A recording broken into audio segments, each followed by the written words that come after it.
I shouldn't be alive today. I shouldn't be here. I shouldn't get to see all of this. I shouldn't get to speak here. And that's because I was born with a brain that has tried to kill me since the day I was born. I was born with severe, debilitating obsessive compulsive disorder, OCD, which most people don't understand what it actually is. It's an incredibly debilitating, disabling illness that takes over every part of your life, and I had no access to treatment. I developed treatment-resistant depression. I live with PTSD and a whole suite of illnesses. I had no access to treatment for my entire upbringing as a result of a lack of financial access, being an immigrant, and I eventually ended up in psychiatric facilities due to many attempts to end my life from the time I was 12 onward, because it was easier to not exist than to exist with the pain in my mind. I did not get evidence-based treatment or a proper diagnosis until I was 25 years old. And in that time, I was failed by 22 different clinicians who got it wrong. I attempted on my life so many times. I tried college for 2 years. I dropped out with a 1.83 GPA. I couldn't leave my house. I was convinced I was a monster, and I couldn't function, and I had no reason to live. And then, to top it all off, I was diagnosed with cancer when I was 22. I have a scar on my neck. I live with metastatic thyroid cancer. And what's so heartbreaking is that when you're diagnosed with cancer, for anyone who unfortunately knows this, or any life-threatening illness, there's a part of you that has this primal instinct to go into treatment and to go into action and to compartmentalize and live. But I had this other part of me that was telling me that this was finally my out from life, that I had no reason to live, I had failed to end my life, and now this would take me out. And I'm so grateful that it didn't. I'm so grateful I failed so many times, because finally, at 25 years too late, I was properly diagnosed with and started evidence-based treatment and research interventions, because I was treatment resistant to many of the pharmacological options available for OCD and depression.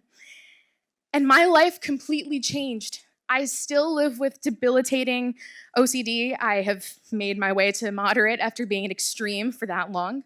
I returned back to school with a 1.83 GPA and aced all my classes because I could function for the first time. Thank you. I was able to get through that, and I started off as a psychology major to study myself, and realized very quickly I wanted to understand, but why? And after reading the papers of many of the amazing people here, I realized I wanted to do neuroscience, and I got my master's in neuroscience. I started studying the illnesses I live with myself in a world where most researchers with lived experience aren't allowed to even get to that point, because people see us as patients, they see us as broken. Somehow I clawed myself there. I'm now earning my PhD in neuroscience, and I'm studying these illnesses, and maybe one day in a wild world, I would be someone who one day could get the funding from One Mind that all these amazing heroes I have get.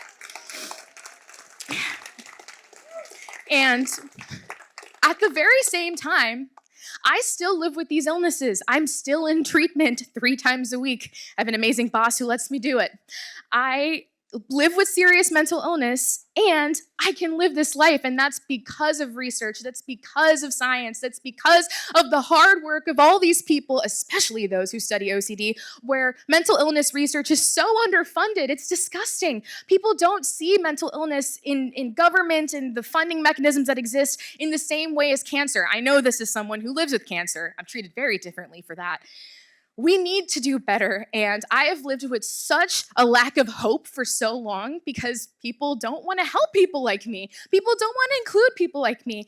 And finding One Mind because of Brandon inviting me here and allowing me to be a part of this community as my whole self, One Mind is doing what the rest of the world isn't. One Mind is supporting the science that needs to be done by the people who are doing it, who care about people like me, who allow people like me to both live as a person suffering and a person who's doing this work. And One Mind is changing the world. I'm so grateful for every single human here, every single person who allows me to exist.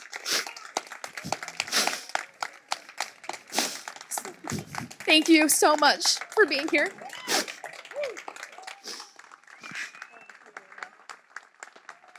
Thank you. Thank you. Thank you. That was amazing.